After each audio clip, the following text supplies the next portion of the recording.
We play and call it work. Hello there, Wargamers, and potentially future fans of the Death Guard. I am Luka from MiniWarGaming, and this video series is kind of new. I have both been inspired and commanded by Matthew to do it. Just because I think it is important and will be very insightful for anyone new getting into the hobby, which is what we're all about here at MiniWarGaming. We want to try and help people ease into the 41st millennium. Or, albeit Age of Sigmar or anything like that too. It can be a little daunting at first, a little confusing at first, but luckily there's a lot of information online, and we would like to be a little beacon of hope out there as well. Now, what I'm going to be doing here is talking to you about the Death Guard. One army I am particularly passionate about, them and Necrons. I've already done the Necron video. Don't know which order they're going out in, so you might have already seen that Necron video. Or maybe you'll see this one first. I'm not too sure. Now, the Death Guard are my favorite Trader Legion, so I decided I would spearhead them in 8th edition, and since then I have fallen in love, and I am a huge fan of them, and there are many ways to play them. This is going to be a two-part video. This part you're about to watch here is free on YouTube. It's going to go over the cheapest, most efficient ways to get into the Death Guard. And the second part will be in the MiniWarGaming Vault, which allows us to do what we do here at MiniWarGaming, even though we are here in quarantine. And that will be down below in a link that will lead you to the MiniWarGaming Vault, where you can sign up for a 7-day free trial to check out the second part of the video, or maybe one of the other videos that have been done, including Necrons or the Tyranids. I was going to say Gene Stealer, a couple of the Tyranids, as of right now. And I would like to note, if you want to see other armies done, leave a comment down below. And if you already see a comment that you would have written, or something similar to it, just give it a thumbs up. And then that way we can see what the most popular ones are, and then we could just go on to that one. Maybe it's Tau by Matt, or maybe it's Orcs from Steve, and stuff like that. Now, when I say cheapest, most efficient way to get into the Death Guard, that I mean is the most cost-effective way to get a good army, and that's at 1,000 points. Now, the Vault video, which is paired with this one, is going to include information on how to expand upon these armies I'm going to present to you, and the 3 different ways, in my opinion, to play the Death Guard. There's probably more than that, but I have 3 very distinct preferred ways to play the Death Guard. And again, that's all going to be like 1,500 point armies, 2,000 point armies, however you want to go about it, in the MiniWarGaming Vault. Just ways to expand your army if you already have all the minis I'm about to tell you about to buy, or if you want to immediately get into a larger investment and you want more than 1,000 points, we'll go and check out that video in the Vault, and that will give you some insight into what I would consider pretty good lists for 1,500 or 2,000 point armies, whatever your play group plays at. Well, first and foremost, I had a very easy time making Death Guard lists that were very cheap and effective, and a couple lists that I would recommend. So I have 4 lists to talk to you about. 2 of them are cheap and effective, the cheapest, more effective ways to play Death Guard, and then the other 2 are my recommended ways to get into Death Guard. So we're going to talk about the cheapest ones, because that's maybe why a lot of you are here. And by cheapest, the money value to the point cost and effectiveness of these units. I made spreadsheets and all that good fancy stuff. If you want the spreadsheets, you can email me and I'll send them to you. I only have Necrons and Death Guard as of right now, but I mean, I'll do more in the future. And we're talking USD here, because a lot of our viewers are from the States, so it's mostly relevant for them. You can always do conversions at home, and it should all still kind of make the same sense. Now, we're going to talk about Dark Imperium. This is both good and bad, because Dark Imperium is an incredibly cost-effective way to get in the Death Guard, probably one of the best ways to get into the Death Guard. A lot of the units you get out of it are all incredibly useful in one way or another in different builds. I have minus the Lord of Contagion and the there's one elite character and one HQ character. They're not the best, but literally everything else you get is just money. It's all great. Now, the only downside to Dark Imperium is it is a starter box. It is the 8th edition Warhammer 40k starter box, and in that you get Space Marines and Death Guard. That means if you're going to buy it, you're going to be buying 2 armies, technically, buying to 2 different armies, or you can find a friend or enemy to split it with if you really wanted to. They just take the Space Marine half, you keep the Death Guard half, they take half the cost, you take the other cost. Or you can find online on eBay someone selling the half of the Dark Imperium that you need. Now, these cheaper lists require 2 halves of Dark Imperium, but they're only, the box itself is 180 USD. Now, I know prices fluctuate here and there, and some people who buy the box put a little bit more value in the Space Marine half, so they're willing to even sell the Death Guard half for a little bit cheaper, only because the Space Marine half is much more flexible than the Death Guard half. The Death Guard half is Death Guard. Whereas the Space Marine half could be Ultramarine, Salamander, they're Space Marines, but they could be any flavor of Space Marine, right? So it appeals to a larger crowd of people as opposed to only Death Guard, which is fine. You're here for Death Guard. I could just go out there and say you can go on eBay or whatever website and just buy someone's secondhand army that they don't play anymore. But with that, if you're here for a how to cheaply or effectively get into Death Guard, you're going to want to buy someone's army for cheap as well, which means it's probably not going to be painted or have a bad paint scheme or not have proper loadouts or missing bits or it might be broken, right? So that's all stuff you have to watch out for. This is mostly for people that want to buy something from their local game, like they want to just buy a lump of boxes from their local gaming store. Or if you're even looking to buy a gift for someone, this is a great video for that. If you don't know much about the game, but you want to buy someone a starter army for something, this would be a great way to go about doing that. Or if you simply just want to buy them right off Games Workshop and you just haven't hit the button yet and you just don't know if you're making the right decisions, maybe this will give you some insight. So the cheaper builds here, we have two of them. One of them is more Horde based and one's more Elite. They both revolve around Dark Imperium though. And one Demon Prince. So the required build, or what you need to buy for both of these lists, is very easy. It's 2 halves of Dark Imperium and 1 Demon Prince, and that's all you need. And you can play either one of these lists because you get all the models required in that. The first list is going to be the Horde one. This is going to be a double battalion, actually. So you're going to be getting 13 command points with this build. That is one highlight of the list. The list lacks hitting power, but it does have a lot of psychic capability, and it's just a lot of bodies. So it uses 4 HQs because it's a double battalion. We have the 1 Demon Prince you bought, and I highly recommend that this Demon Prince be your warlord. You give him the Suppurating Plate Relic, which gives him a 2-up save, and when he makes a saving throw, armor or invulnerable save in close combat, on a 4, for every one he makes on a 4 or more, he deals a mortal wound back. There was one time I was playing against my friend Kenny, and he attacked me with a squad of 30 Orc boys who typically don't have a lot of AP, so I had a 2-up save against their over 100 attacks. I remember surviving, and I made a lump sum of them, and I killed 20-ish of the orcs in simply mortal wounds before I even attacked back, and the rest ran away, and he conceded. I told him, I warned him. It's such a good relic on a Demon Prince. You could, because you have to attack, right? So you could purposely throw him into a horde of enemies. Now, your opponent doesn't have to pile in, but he still has to attack with a lot of those guys that have to legally attack, and you could just wipe out a lot of them with that relic on its own. And in addition to that, the Demon Prince is an amazing combatant on his own. He's a psyker as well, and being Death Guard, he has disgusting resilience. He's also, funny enough, one of the most cost-effective units for Chaos, be it Thousand Suns, Death Guard, or even Chaos Space Marines. The Thousand Suns one being the least effective, but still very effective. It's 41 USD for a Demon Prince. It's old. It's not the prettiest thing in the world. A lot of people don't like it, but some of you really like it. It's 41 USD, and for Death Guard, it's 180 points. So if you want to know what that is 23 cents a point for that Demon Prince. There are some units out there that are $1.50 a point. And that's Games Workshop, I mean, not Forge World. There's some AdMech set that's $1 a point for, so 23 cents a point. That is incredibly cost effective for such a good unit. So in this list, we have the 1 Demon Prince I recommend. And then we use characters from the Dark Imperium boxes. We use 2 Malignant Playcasters and 1 Lord of Contagion because we do need 4 HQs, and the Lord of Contagion not being the best, but at least we get to use him a little bit, which is nice here. The Malignant Playcasters are excellent choices. Malignant Plague Casters are excellent choices because they're psychers. They can throw out 2 psychic powers each. So in this list, you have 3 smites and then the 2 extra psychic powers from the Plague Casters, be it Miasma, or you can do more offensive mortal wounds.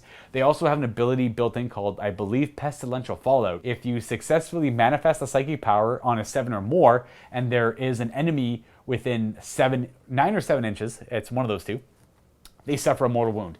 So if you smite and roll a 7+, the nearest enemy is going to take D3 plus 1 mortal wounds. That's really good. That can add up to quite a bit of damage. They're great HQ choices. They have disgusting resilience built in. They're a little bit more expensive than a sorcerer, but they're also more durable than a sorcerer. And they have that Pestilential Fallout rule. Now, the Lord of Contagion has no shooting. He doesn't have any good Lord abilities. He's very selfish on his own. He's good at close combat, though. You can upgrade his weapon to a Plague Reaper, which makes him Strength 6, -3, flat 3 damage. And he does have 4 or 5 attacks, 5 or 6 on the charge, or when he is charged. So he can mess up enemies, but the problem is get him into close combat because he only moves 4 inches a turn. You could also always just deep strike him onto an objective if you, at the very least, can get that value out of him. Now, moving on to troops, which will honestly be the rest of the list because a lot of the points are tied up in characters, will be each box of Dark Imperium gives you 20 Poxwalkers. So in this list, in the 2 battalions, we have 40 Poxwalkers, 4 squads of 10. And then we use both the units of Plague Marines in this list as well. So from the Dark Imperium boxes, each Dark Imperium box gives you 7 Plague Marines. And again, we're getting a ton of value out of these Dark Imperium boxes. These Plague Marines, we're gonna have the Plague Champion have a plasma gun, and then 2 Plague Marines are gonna have plasma guns. And then there's gonna be 4 extra Marines. So we're utilizing all 7 of the Marines. And you will, I believe you only get, do you get 2 plasma guns in those bits? I can't quite remember, but you may need to get a plasma gun bit, which is not that hard to get your hands on. Ask any friend who has Space Marines. I am certain they'd have a plasma gun bit for you. You can buy them off them if you really wanted to. There's lots of bit traders online as well. Now, with that, you have, that more or less fills up the rest of your points. You don't have to run them in 7-man squads, but I personally like it for 2 reasons. A Blade of Wounds. It makes it so your opponent doesn't really want to shoot at them if they don't have the firepower available to take out 4 Plague Marines before it gets to your plasma guns, because they are toughness 5, they have a 2-up save and cover, and they have disgusting resilience that can negate a lot of damage. And then you have 40 Poxwalkers. Now, I would use the Poxwalkers to just hide behind line of sight and stand on objectives and just kind of meander around the battlefield. They're not really looking to do too much close combat stuff unless they're fighting guardsmen, others toughness 3 enemies, or if they're looking to tie up vehicles. They're pretty good at those kind of things, and they're not the best at fighting toughness 4 high armor. That is not their forte. Unless you're really building for that, then you need other characters. Now, they're gonna just kind of blissfully walk around the battlefield like Nurgle zombies would do. And that's it. That's their one goal. A lot of your hitting power is going to come from the 6 plasma guns on the Marines, your Demon Prince, and your psychic powers. Now, at 1,000 points, that is all very capable of doing a lot of damage. And altogether, this list only costs 241 USD. So both the Dark Imperium boxes, assuming you're paying exactly half for them, are 80 USD each, so that's 160. The Demon Prince is only 41 USD, so that's 201, and the Codex as well. I do lump the Codex in with all of these because I think the Codex is pretty mandatory.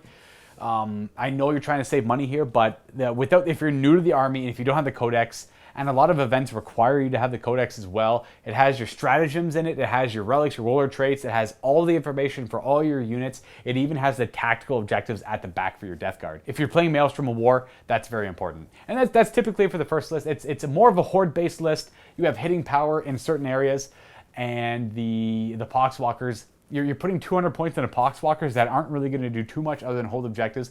But heck, this is only 241 USD to get into Death Guard. And at that cost, you're getting 998 points? Sorry, that's the other list. You're getting 972 points with this one.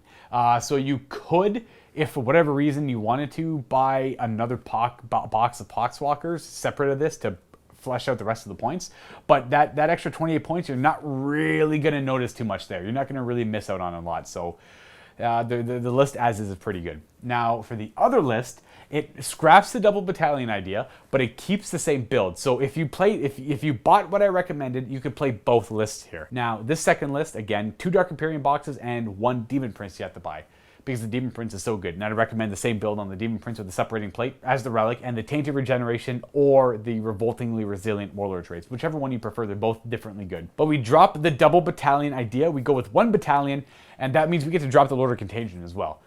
We are going to run the Demon Prince and 2 Malignant Plague Casters, because at 1,000 points, having access to all those psychic powers can be very powerful. So because we dropped the double battalion, we don't need all those Poxwalkers, though we do keep the Plague Marines with the same plasma build, so 3 plasma guns in two separate squads of Plague Marines, 3 in each squad, I mean, at 7-man Plague Marine squads, because, you know, you have the points to bring them, so why not bring the Ablative Wounds? They're not bad.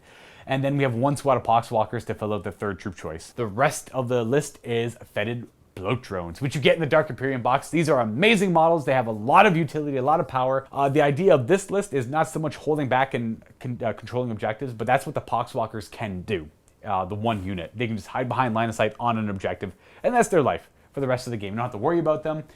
If your opponent does choose to shoot at them, they are fearless, and if your opponent does want to shoot at them, the same thing. He has to kill all 10 of them before he gets them off that objective, and that is a nice guarantee to have when you're playing an army. You don't want to waste command points on insane bravery and all that stuff, especially with this list. You only have 8 command points.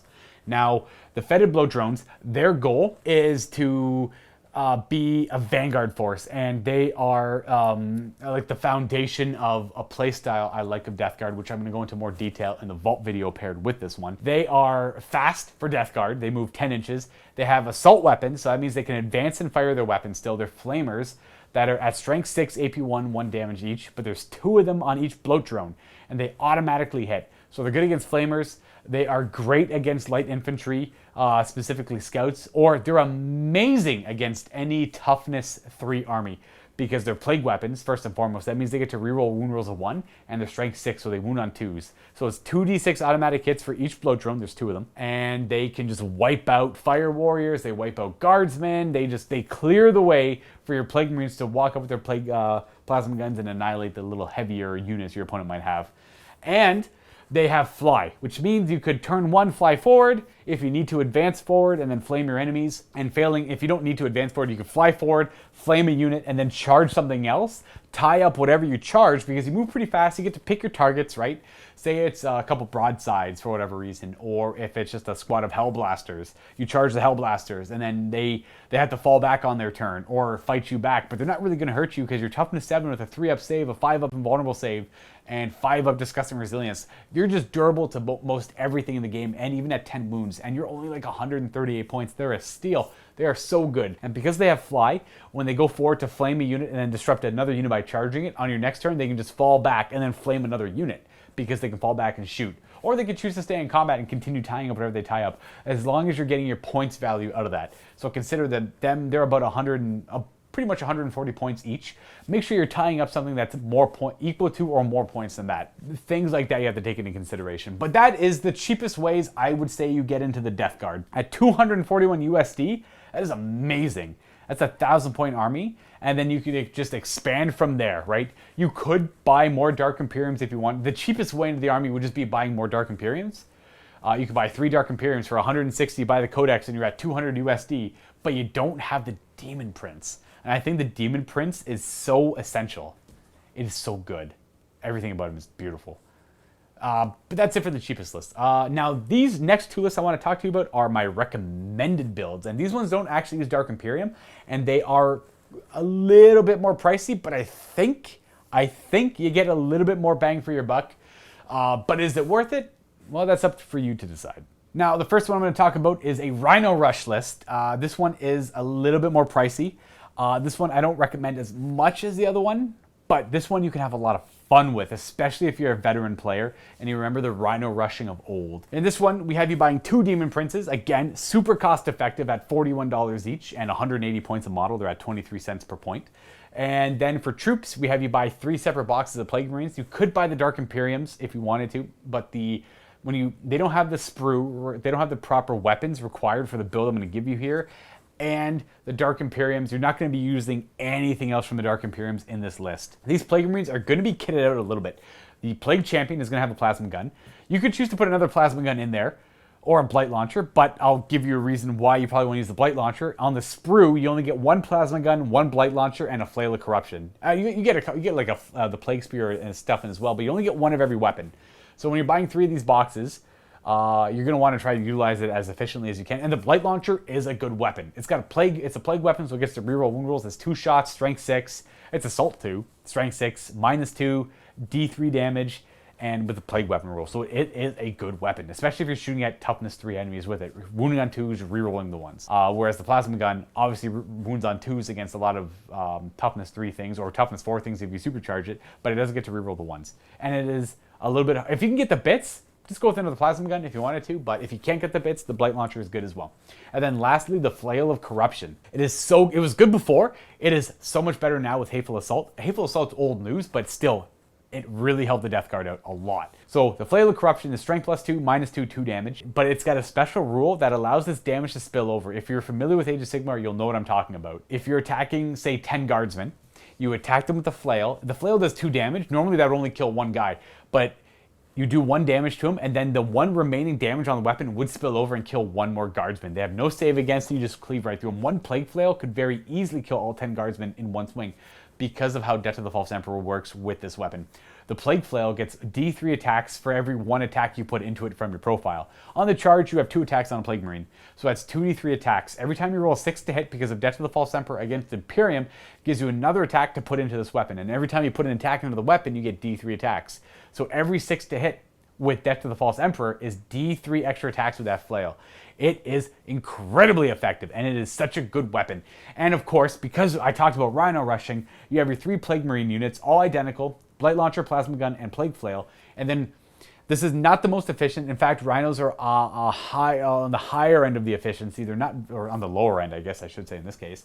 They are $40 each American, and they are 67 points. So you're looking at 60 cents per point there, and that is not good. That is not ideal. When you're looking at the Demon Prince at 23 cents per point, it's almost 3 times as cheap. Not exactly, but almost. So take that into consideration when you consider these Rhinos. But the Rhinos are very important to get the Plague Marines up the field. And then after they drop off the Plague Marines, the Rhinos do serve a very important purpose. They're incredibly fast for Death Guard at 12 inches. They only have a combi bolter on them. We're not too concerned about that, but they can charge into enemy units and disrupt them. Or they can just go sit on objectives and be generally pretty hard to kill. If you charge into an enemy that is based around shooting, you can save your Plague Marines and your Demon Princes from getting shot at, and you can even trade up points. The Rhino is worth 67 points, right? So if you charge into something that's worth, heck, 60, like literally anything, you charge into like a 50-point unit with guns, and you're still getting value out of that, I gotta say. It's not really gonna kill anything, but if you maybe charge in Hellblasters, you just keep charging Hellblasters, and then those Hellblasters just turn off for the rest of the game, and then, albeit they're probably on an objective or something, but they're not shooting their guns, and that is a big trade-up for you. You're going to have 3 Rhinos being super obnoxious doing that. And that is the idea of this list. Rhino rushing, rush up the board, advance up the board turn 1, Demon Princes follow behind. Turn 2, everything disembarks, and then the Demon Princes and the Plague Marines, they go shooting, casting smites, charge into things, the Rhinos charge, and then move and charge into things. And then on turn 2, your opponent's saying, I don't know what just happened, I can't shoot with anything now. And it'll be a good time. You're going to have a really good time with that list, though it is a little bit more expensive. Because of the Rhinos at $40 each, with everything else tacked on, it's $392 American. It is still sub 400. Its points per cost, we're looking at 40 cents. So not the best, not as good as the previous list I was telling you about, but if you're a veteran, or maybe the idea of Rhino rushing sounds super cool, it's also super easy to deploy because you just drop 3 Rhinos and 2 Demon Princes and you're done, right? There's something to be said about that. It is a little bit more pricey, and that's with the Codex included, obviously. If you already have the Codex for whatever reason, then it is $352 American dollars. I think it is a great list, and I would highly recommend it. It's a lot of fun. I personally have had a lot of fun and success with it as well. Now for the other list, it is more elite, more of a traditional Death Guard list from what you see in competitive scenes. And now, I don't take that with a grain of salt. It's just because it runs Blightlord Terminators, which are very good for Death Guard. They're one of the best Terminators in the game, right up there with Scarab Cult. Just Chaos in general have really good Terminators. We are looking at a battalion here, and we're going to stick with the double Demon Prince buy because they are so good. It's hard to pass them up. But for the troops, we go into something a little bit more light. We go with 2 squads of Poxwalkers. You could go with only Cultists here if you want to, but I personally like the Poxwalkers. You're paying 1 more point per model, and you're immune to morale, which is really powerful. But you don't have a gun. And there's something to be said about that. The Cultists with the auto guns could plink off a few wounds here and there. So if you want to, you could go with Cultists, which would give you a little bit more wiggle room and points. So it's up to you. Cultists or Poxwalkers. Poxwalkers are immune to morale. The philosophy of the troops in this list are they're on objectives behind line of sight, and they are not going to run away unless they're killed to a man. So that's why I include the Poxwalkers, except there is 1 squad of Cultists in there because they're a little bit cheaper with the Poxwalkers, and we were that tight on points, so I had to go with the Cultists there. But you could go all Cultists and save yourself 20 points to kit out your Blightlord Terminators a little bit more. Now, that is the 3 troops and the HQs of this one. Again, the double Demon Prince, one's going to be your Warlord with the separating plate, whatever Warlord trait you want, and they're going to be going around throwing out smites and supportive psychic powers. Now, the hitting power of this list comes in the form of a Foul Blight Spawn and 2 squads of Blightlord Terminators. Or 1 squad of 10, it's up to you. But we're buying no Dark Imperiums here, we're buying everything separate, so it's not that cost effective, but these are all really efficient units that will perform very well on the tabletop. Now, for the Blightlord Terminators, I personally have them equipped with only Combi Bolters and 1 Flail of Corruption, because typically they are better the less points you spend on them. The Combi Bolters you could put on them are great, the Blight Launcher is great, you could put Combi Meltas, sure, that's all good. The Flail of Corruption is probably your best bet, though you are giving up a combi bolter for it. Typically, a lot of people like to run them in a squad of 10 with only combi bolters, maybe a couple flails, and then you just sit in the middle, you deep strike them in the middle of the table in no man's land, and you slowly walk up the board shooting combi bolters with Veterans of the Long War up on them. And that is super effective. Veterans of the Long War is such a powerful ability. It's a 1 CP stratagem, if anyone's curious what that is. Command point stratagem. And the biggest thing to know if you do go this route is the Blightlord Terminators absolutely require you to have a very in-depth knowledge of how charging, piling, and consolidating and fighting actually works. Because they only move 4 inches, you have to utilize all the free movement. Every little millimeter you get with charging, you need to use. Make sure when you charge, you don't go into base contact because you have to pile in as much as you possibly can to get them where they need to go. And then after they're done wiping out their opponent, or if they don't, they need to consolidate as much as they can. They have to use every little modicum of movement they can get their hands on because they are so slow. That is their biggest weakness. But they're probably the most durable Terminator unit out there. They have 2 wounds each, like a Terminator, 2 up save, like a Terminator, but they have a 4-up invulnerable state because they're in Cataphractii plate, which is an old plate from the Heresy. They don't make it anymore. And they have 5-up Disgust and Resilience save as well. So any damage that does get through that 2-up, 4-up has a chance to be negated on a 5-up as well. And there is a little trick. Now, typically this stratagem is frowned upon because it's bad, but I have used it to win games before. And it's called Grandfather's Blessing. It's 2 command points. You heal an infantry unit D3 wounds. If it isn't wounded, you return a model back to that unit with 1 wound.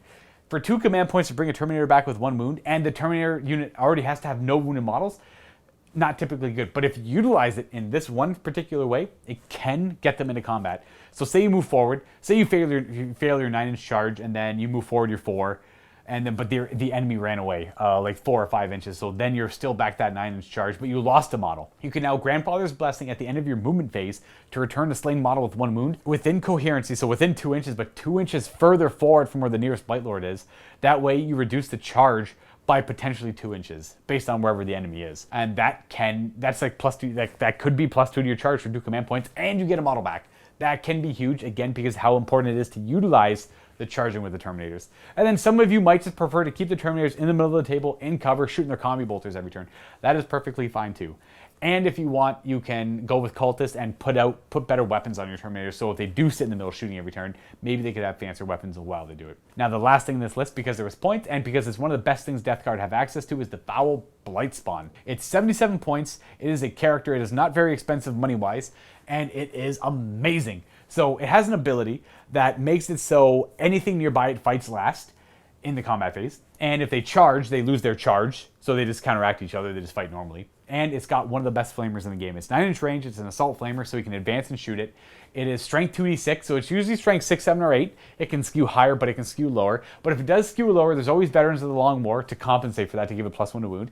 It is -3 AP, flat 3 damage. It is so good. In fact, I would recommend, if you do expand upon your Death Guard list, I wouldn't say put 3 in this list because you're lacking points to put elsewhere. When you expand your list, add 3 of these guys. They are so good. I'll go into more detail about that in the Vault video to come. And that's this list. The idea of the list is to move forward, hold objectives with your troops, hold your Demon Princes back. Then on turn 2, your Demon Princes go forward, and your Terminators all show up, and then they shoot guns and hopefully make their charge. And it's just a very durable list. The Terminators are incredibly hard to remove off the table, and they are very destructive. Meanwhile, you rack up points with your Cultists and Poxwalkers in the back, and maybe some points with your Vanguard units that have gone forward, your Terminators or your Demon Princes. And they are just wasting all their time trying to kill your incredibly durable HQs or your incredibly durable Blightlord Terminators. And that is pretty much it for this list. Now, this list is a lot cheaper than the Chaos Rhino Rush list. This one runs you at about 352 USD. And that's at 993 points at about 35 cents per point. So it's $40 cheaper than the other build. That is with the Codex included, so you could make it $40 cheaper, but I highly recommend the Codex. It is very important for any new player to the Death Guard. Now, a couple of closing thoughts on the Death Guard here.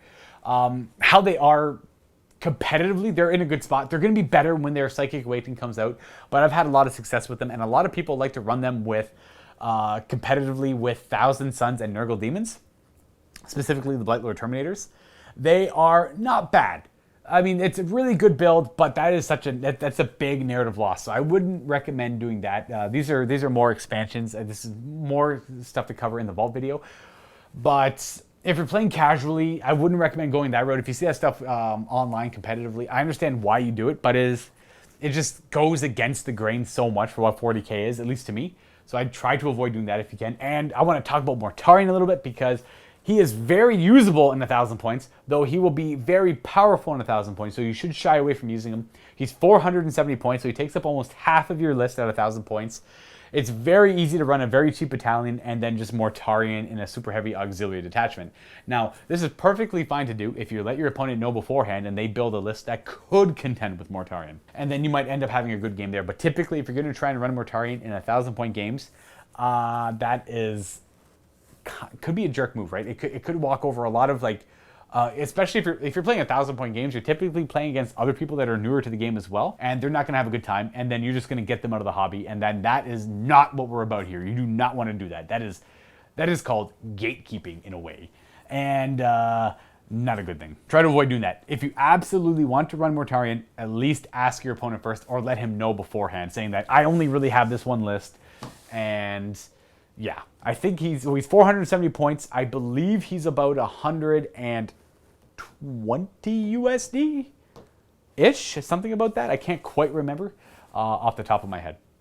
Something to consider though. So again, in the vault, there's going to be expansions upon these lists and some ideas of how to play Death Guard at higher points levels, specifically in 3 different ways I like to play them, and I've coined some terms for them because I've been playing Death Guard a lot in this edition. I only stopped recently because people said, stop playing Death Guard, you play Death Guard too much. I'm sorry, I love them, right? Give me a break. But yeah, I'll be playing them a lot more, of course, when their Psychic Awakening book comes out, and I have more expansions I want to do on my own Death Guard army.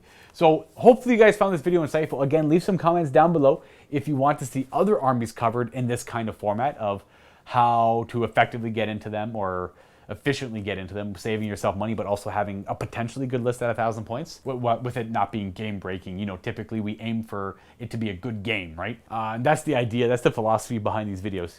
So if you want, leave a comment down below. If you already see someone who have seen that someone has left a comment, just upvote it, and then we'll just go with whichever one seems to be the most popular or demanded. And that's pretty much it. Hopefully you guys found this video insightful. I'm jumping into the vault right now to do the next one. See you guys next time, and happy wargaming.